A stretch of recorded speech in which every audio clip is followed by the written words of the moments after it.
By primary groups, I mean those characterized by intimate face-to-face association and cooperation.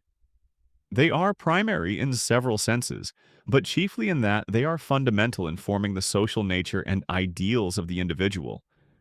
The result of intimate association psychologically is a certain fusion of individualities in a common whole, so that one's very self, for many purposes at least, is the common life and purpose of the group. Perhaps the simplest way of describing this wholeness is by saying that it is a we. It involves the sort of sympathy and mutual identification for which we is the natural expression.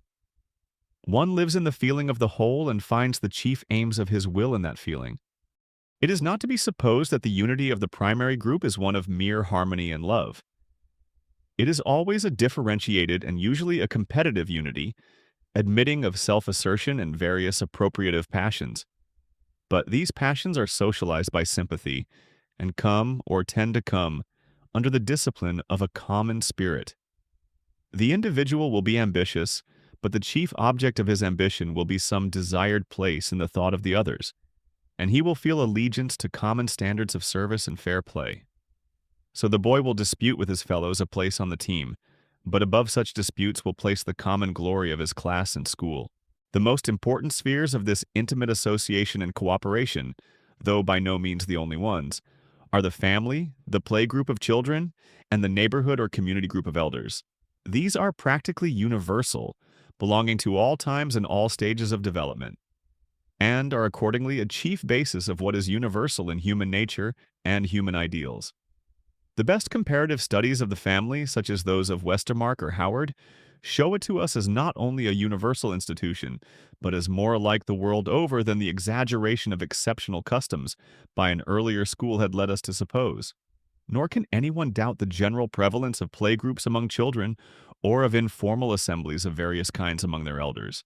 Such association is clearly the nursery of human nature in the world about us, and there is no apparent reason to suppose that the case has anywhere or at any time been essentially different. As regards play, I might, were it not a matter of common observation, multiply illustrations of the universality and spontaneity of the group discussion and cooperation to which it gives rise. The general fact is that children, especially boys after about their 12th year, live in fellowships in which their sympathy, ambition, and honor are engaged even more often than they are in the family. Most of us can recall examples of the endurance by boys of injustice and even cruelty, rather than appeal from their fellows to parents or teachers, as, for instance, in the hazing, so prevalent at schools and so difficult for this very reason to repress. And how elaborate the discussion, how cogent the public opinion, how hot the ambitions in these fellowships. Nor is this facility of juvenile association, as is sometimes supposed, a trait peculiar to English and American boys, since experience among our immigrant population seems to show that the offspring of the more restrictive civilizations of the continent of Europe form self-governing playgroups with almost equal readiness. Thus, Miss Jane Addams, after pointing out that the gang is almost universal, speaks of the interminable discussion which every detail of the gang's activity receives, remarking that, in these social folk-motes, so to speak, the young citizen learns to act upon his own determination. Of the neighborhood group it may be said, in general, that from the time men formed permanent settlements upon the land down, at least to the rise of modern industrial cities, it has played a main part in the primary, heart-to-heart life of the people. Among our Teutonic forefathers, the village community was apparently the chief sphere of sympathy and mutual aid for the commons all through the Dark and Middle Ages, and for many purposes it remains so in rural districts at the present day. In some countries we still find it with all its ancient vitality, notably in Russia, where the mere or self-governing village group is the main theater of life, along with the family, for perhaps 50 millions of peasants. In our own life, the intimacy of the neighborhood has been broken up by the growth of an intricate mesh of wider contacts, which leaves us strangers to people who live in the same house. And even in the country, the same principle is at work, though less obviously, diminishing our economic and spiritual community with our neighbors. How far this changes a healthy development, and how far a disease is perhaps still uncertain. Besides these almost universal kinds of primary association, there are many others whose form depends upon the particular state of civilization. the only essential thing, as I have said, being a certain intimacy and fusion of personalities. In our own society, being little bound by place, people easily form clubs, fraternal societies, and the like, based on congeniality, which may give rise to real intimacy. Many such relations are formed at school and college, and among men and women brought together in the first instance by their occupations, as workmen in the same trade or the like. Where there's a little common interest and activity, kindness grows like weeds by the roadside. But the fact that the family and neighborhood groups are ascendant in the open and plastic time of childhood makes them even now incomparably more influential than all the rest. Primary groups are primary in the sense that they give the individual his earliest and completest experience of social unity, and also in the sense that they do not change in the same degree as more elaborate relations, but form a comparatively permanent source out of which the latter are ever springing. Of course, they are not independent of the larger society, but to some extent reflect its spirit, as the German family and the German school bear somewhat distinctly the print of German militarism. But this, after all, is like the tide setting back into creeks and does not commonly go very far.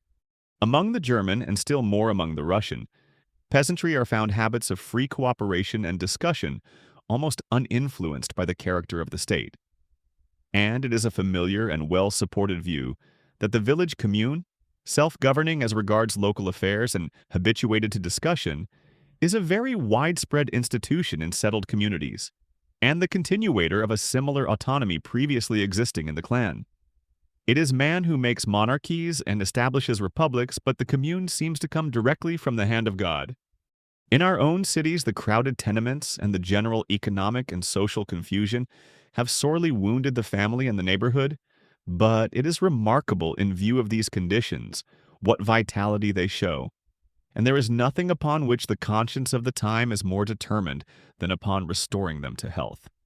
These groups, then, are springs of life, not only for the individual but for social institutions. They are only in part molded by special traditions, and in larger degree express a universal nature.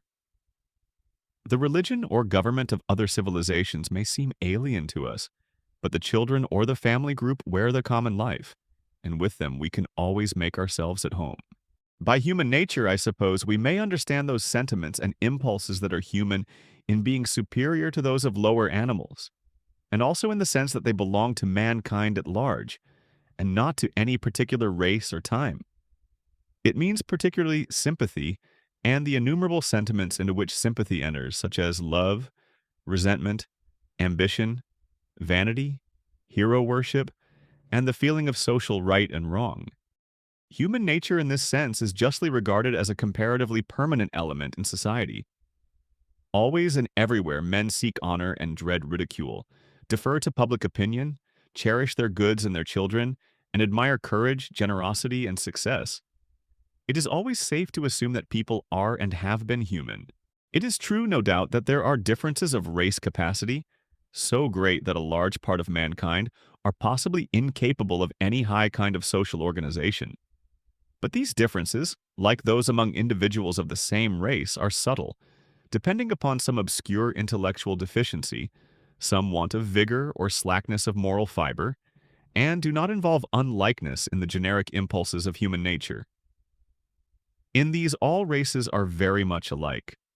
The more insight one gets into the life of savages, even those that are reckoned the lowest, the more human, the more like ourselves they appear. Take, for instance, the natives of Central Australia, as described by Spencer and Gillen, tribes having no definite government or worship and scarcely able to count to 5. They are generous to one another, emulous of virtue as they understand it, kind to their children and to the aged, and by no means harsh to women. Their faces, as shown in the photographs, are wholly human and many of them attractive. And when we come to a comparison between different stages in the development of the same race, between ourselves, for instance, and the Teutonic tribes of the time of Caesar, the difference is neither in human nature nor in capacity, but in organization, in the range and complexity of relations, in the diverse expression of powers and passions, essentially much the same. There is no better proof of this generic likeness of human nature than in the ease and joy with which the modern man makes himself at home in literature, depicting the most remote and varied phases of life. In Homer, in the Nibelung tales, in the Hebrew scriptures, in the legends of the American Indians, in stories of frontier life, of soldiers and sailors, of criminals and tramps, and so on. The more penetratingly any phase of human life is studied, the more an essential likeness to ourselves is revealed. To return to primary groups, the view here maintained is that human nature is not something existing separately in the individual, but a group nature or primary phase of society, a relatively simple and general condition of the social mind. It is something more, on the one hand, than the mere instinct that is born in us, though that enters into it, and something less, on the other, than the more elaborate development of ideas and sentiments that makes up institutions. It is the nature which is developed and expressed in those simple face-to-face groups that are somewhat alike in all societies, groups of the family, the playground, and the neighborhood. In the essential similarity of these is to be found the basis, in experience, for similar ideas and sentiments in the human mind. In these, everywhere human nature comes into existence. Man does not have it at birth. He cannot acquire it except through fellowship, and it decays in isolation. If this view does not recommend itself to common sense, I do not know that elaboration will be of much avail. It simply means the application at this point of the idea that society and individuals are inseparable phases of a common whole, so that wherever we find an individual fact, we may look for a social fact to go with it.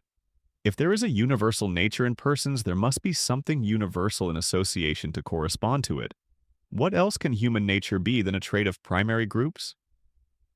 Surely not an attribute of the separate individual, supposing there were any such thing, since its typical characteristics, such as affection, ambition, vanity, and resentment, are inconceivable apart from society.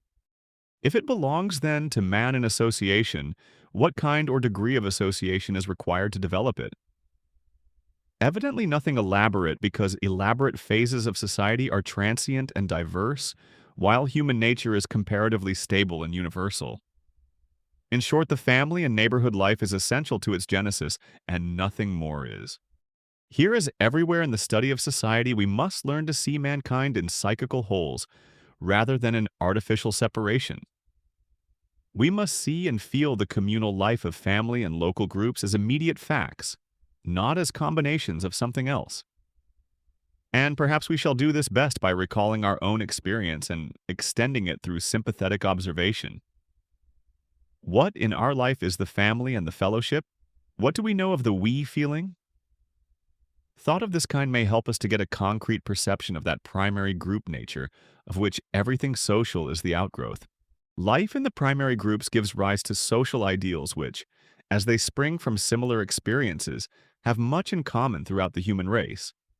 And these naturally become the motive and test of social progress. Under all systems, men strive, however blindly, to realize objects suggested by the familiar experience of primary association. Where do we get our notions of love, freedom, justice, and the like which we are ever applying to social institutions? Not from abstract philosophy, surely, but from the actual life of simple and widespread forms of society like the family or the playgroup. In these relations, mankind realizes itself, gratifies its primary needs in a fairly satisfactory manner, and from the experience forms standards of what it is to expect from more elaborate association. Since groups of this sort are never obliterated from human experience, but flourish more or less under all kinds of institutions, they remain an enduring criterion by which the latter are ultimately judged. Of course, these simpler relations are not uniform for all societies, but vary considerably with a race, with the general state of civilization, and with the particular sort of institutions that may prevail.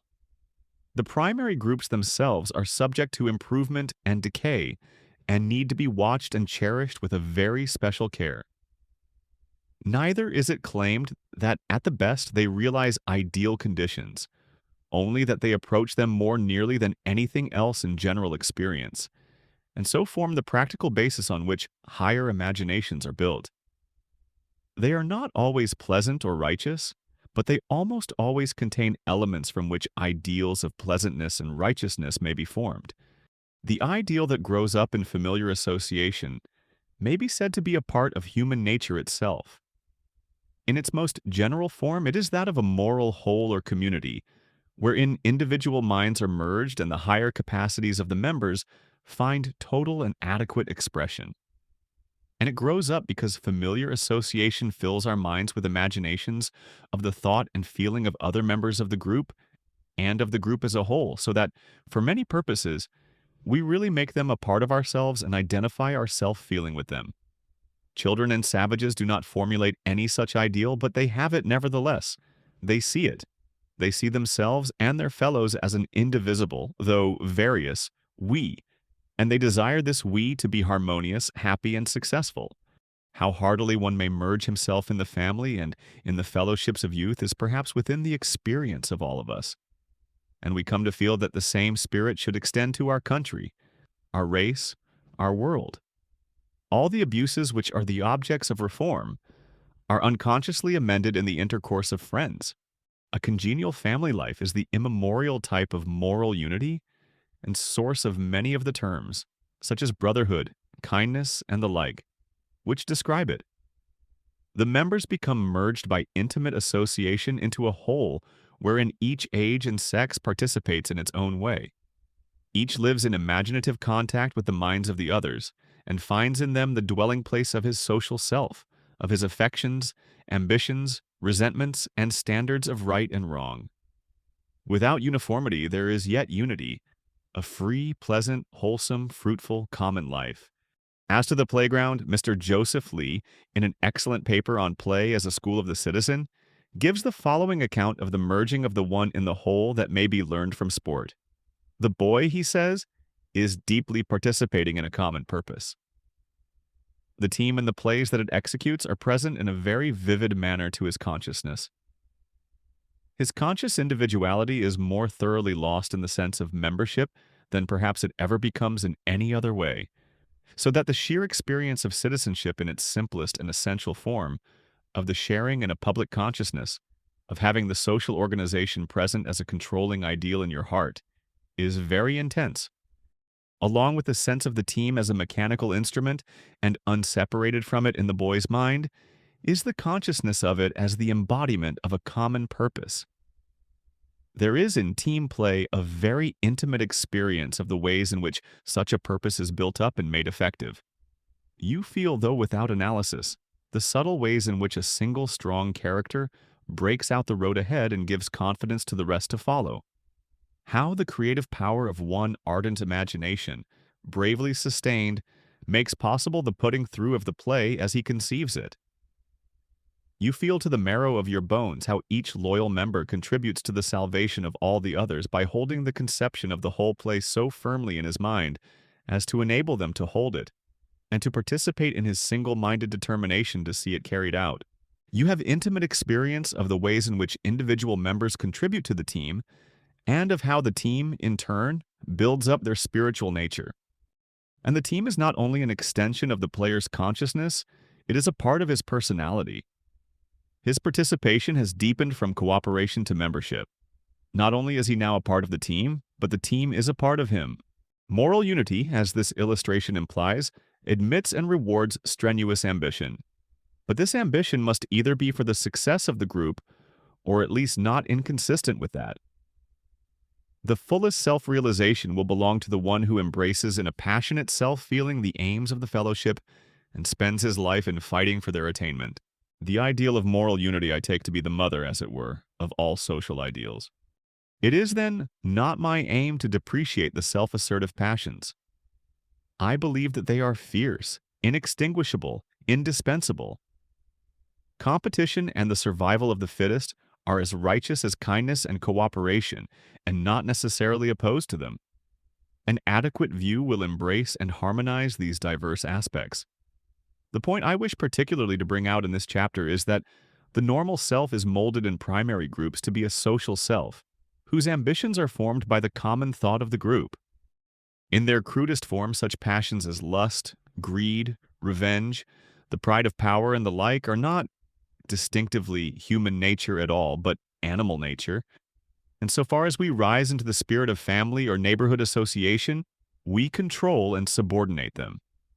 They are rendered human only so far as they are brought under the discipline of sympathy and refined into sentiments such as love, resentment, and ambition.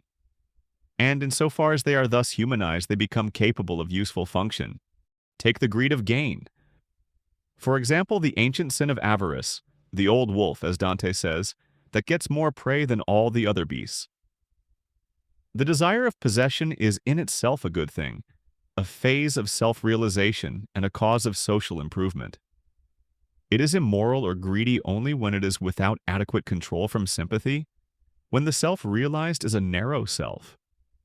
In that case, it is a vice of isolation or weak social consciousness and indicates a state of mind intermediate between the brutal and the fully human or moral, when desire is directed toward social objects, wealth or power, but is not social in its attitude toward others who desire the same objects. Intimate association has the power to allay greed. One will hardly be greedy as against his family or close friends, though very decent people will be so as against almost anyone else. Everyone must have noticed that, after frank association, even of a transient character with another person, one usually has a sense of kindred with him, which makes one ashamed to act greedily at his expense.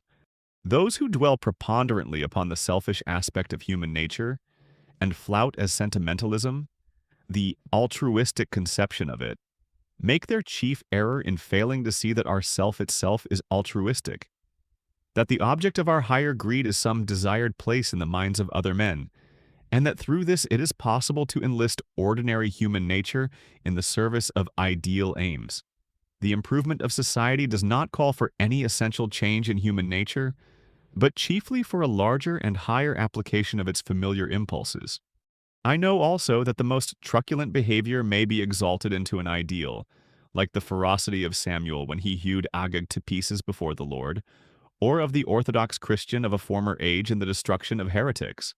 In general, there is always a morality of opposition, springing from the need of the sympathetic group to assert itself in the struggle for existence. Even at the present day, this more or less idealizes destructiveness and deceit in the conflicts of war, if not of commerce. But such precepts are secondary, not ideals in the same primary and enduring sense that loyalty and kindness are.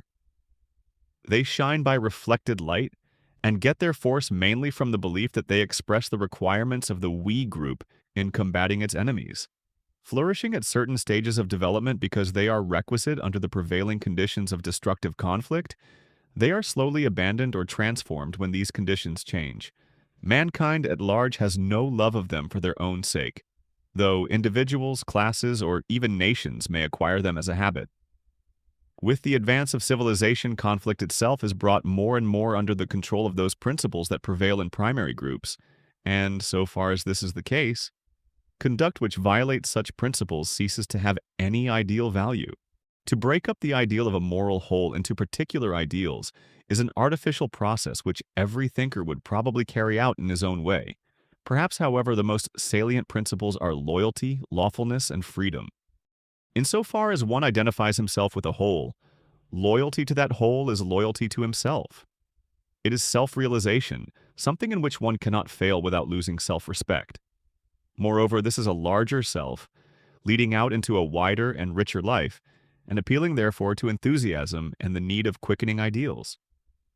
One is never more human, and as a rule never happier than when he is sacrificing his narrow and merely private interest to the higher call of the congenial group. And without doubt, the natural genesis of this sentiment is in the intimacy of face-to-face cooperation. It is rather the rule than the exception in the family, and grows up among children and youth so fast as they learn to think and act to common ends. The team feeling described above illustrates it as well as anything. Among the ideals inseparable from loyalty are those of truth, service, and kindness, always conceived as due to the intimate group rather than to the world at large. Truth or good faith toward other members of a fellowship is, so far as I know, a universal human ideal. It does not involve any abstract love of veracity and is quite consistent with deception toward the outside world, being essentially truth of intercourse or fair dealing among intimates. There are few, even among those reckoned lawless, who will not keep faith with one who has the gift of getting near to them in spirit and making them feel that he is one of themselves. Thus, Judge Lindsay of Denver has worked a revolution among the neglected boys of his city by no other method than that of entering into the same moral whole, becoming part of a we with them.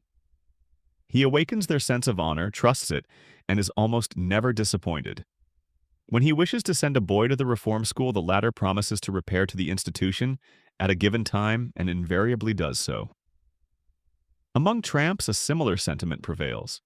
"It will be found," said a young man who had spent the summer among vagrants, "that if they are treated square, they will do the same." The ideal of service likewise goes with the sense of unity.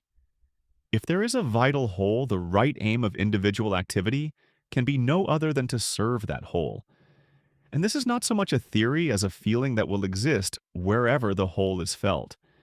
It is a poor sort of an individual that does not feel the need to devote himself to the larger purposes of the group. In our society, many feel this need in youth and express it on the playground, who never succeed in realizing it among the less intimate relations of business or professional life. All mankind acknowledges kindness as the law of right intercourse within a social group. By communion, minds are fused into a sympathetic whole, each part of which tends to share the life of all the rest, so that kindness is a common joy and harshness a common pain. It is the simplest, most attractive, and most diffused of human ideals. The golden rule springs directly from human nature. Accordingly, this ideal has been bound up with association in all past times and among all peoples. It was a matter of course that when men acted together in war, industry, devotion, sport, or whatnot, they formed a brotherhood or friendship. It is perhaps only in modern days, along with the great and sudden differentiation of activities, that feeling has failed to keep up, and the idea of cooperation without friendship has become familiar. Mr. Westermarck, than whom there is no better authority on a question of this sort, has filled several chapters of his work on the origin and development of moral ideas, with evidence of the universality of kindness and the kindly ideal.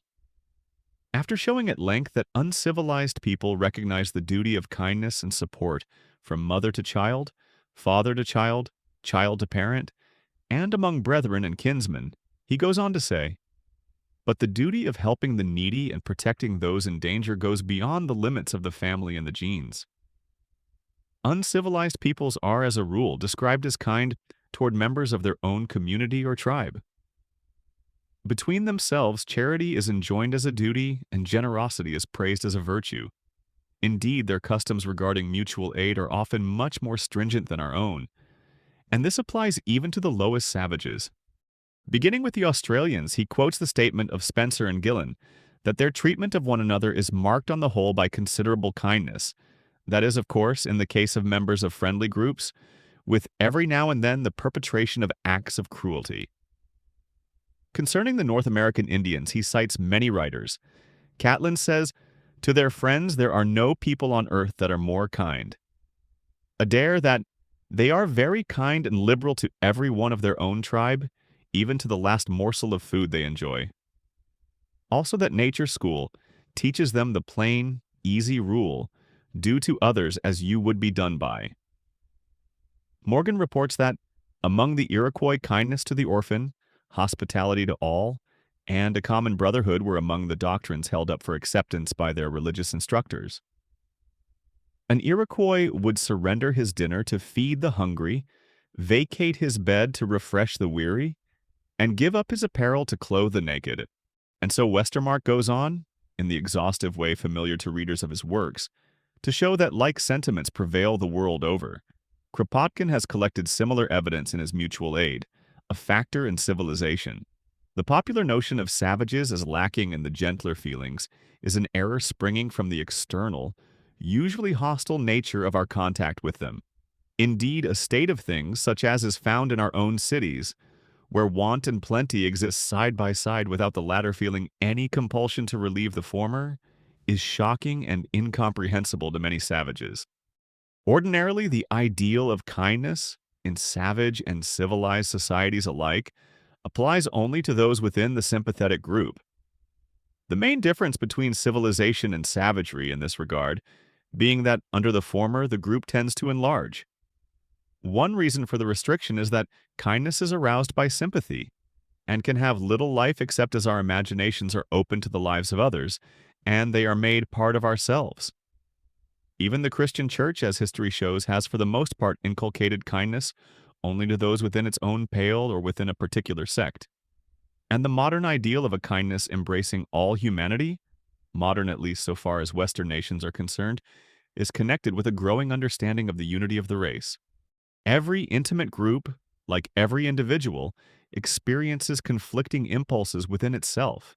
And as the individual feels the need of definite principles to shape his conduct and give him peace, so the group needs law or rule for the same purpose. It is not merely that the overstrong or the insubordinate must be restrained, but that all alike may have some definite criterion of what the good member ought to do. It is a mere fact of psychology that where a social whole exists, it may be as painful to do wrong as to suffer it, because one's own spirit is divided, and the common need is for harmony through a law framed in the total interest, which everyone can and must obey. This need of rules to align differentiated impulse with the good of the whole is nowhere more apparent than on the playground. Miss Buck, the author of an instructive work on boys' self-governing clubs, suggests that the elementary form of equity is taking turns, as at swings and the like. And anyone who has shared in a boys' camp will recall the constant demand by the boys themselves for rules of this nature. There must be a fair distribution of privileges as to boats, games, and so on, and an equal distribution of food.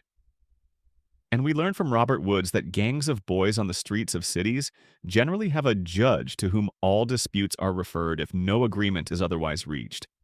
No doubt everyone remembers how the idea of justice is developed in children's games. There is always something to be done, in which various parts are to be taken, success depending upon their efficient distribution. All see this and draw from experience the idea that there is a higher principle that ought to control the undisciplined ambition of individuals. Rough games, says Miss Buck, in many respects present in miniature the conditions of a society where an ideal state of justice, freedom, and equality prevails. Mr. Joseph Lee, in the paper quoted above, expounds the matter at more length and with much insight. You may be very intent to beat the other man in the race, but after experience of many contests whose fair promise has been clouded by a long and many-worded dispute, terminating in a general row, with indecisive and unsatisfying result, you begin dimly to perceive that you and the other fellows and the rest of the crowd, because you are contestants and prospective contestants, have interests in common. Interest in the establishment and maintenance of those necessary rules and regulations without which satisfactory contest cannot be carried on. The child's need of conflict is not from a desire to exterminate his competitor, but to overcome him and have his own superiority acknowledged. The boy desires to be somebody, but being somebody is to him a social achievement. And though there is temptation to pervert justice and to try to get the decision when you have not really furnished the proof, there is also a motive against such procedure. The person whom you really and finally want to convince is yourself. Your deepest desire is to beat the other boy, not merely to seem to beat him. By playing unfairly and forcing decisions in your own favor, you may possibly cheat the others, but you cannot cheat yourself. Most of the decisions and disputes have behind them the further, more obviously social motive of carrying on a successful game.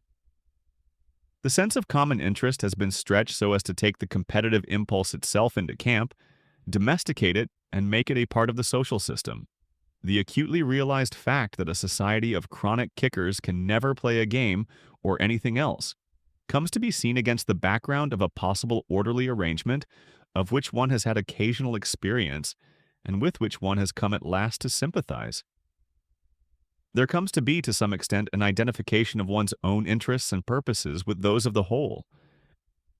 Certainly the decisions of the group as to whether Jimmy was out at first, who came out last, and whether Marianne was really caught, are felt as community and not individual decisions. American boys likely have more of the spirit and practice of this sort of organization than those of any other country except possibly England. They have the constant spectacle of self-government among their elders, and perhaps some natural aptitude to help them on. But it is doubtful if there is any great difference among the white peoples in this regard. American children of German and Irish descent are not inferior to the Anglo-Saxons, and among newer immigrants, the Jewish children show a marked aptitude for organization. The question might profitably be investigated in our great cities. Of course, the ideals derived from juvenile experience are carried over into wider life, and men always find it easy to conceive righteousness in terms of fair play. The social question, says a penetrative writer, is forever an attack upon what, in some form, is thought to be unfair privilege. The law or rule that human nature demands has a democratic principle latent in it, because it must be one congenial to general sentiment. Explicit democracy, however, deciding by popular vote and the like, is not primary and general like the need of law, but rather a mechanism for deciding what the rule is to be. It is no more natural than the appeal to authority. Indeed, there seems to be, among children as among primitive peoples, a certain reluctance to ascribe laws to the mere human choice of themselves and their fellows. They prefer to assign them to a higher source and think of them as having unquestionable sanction. So far as observation goes, even American boys prefer to receive rules from tradition or from their elders when they can.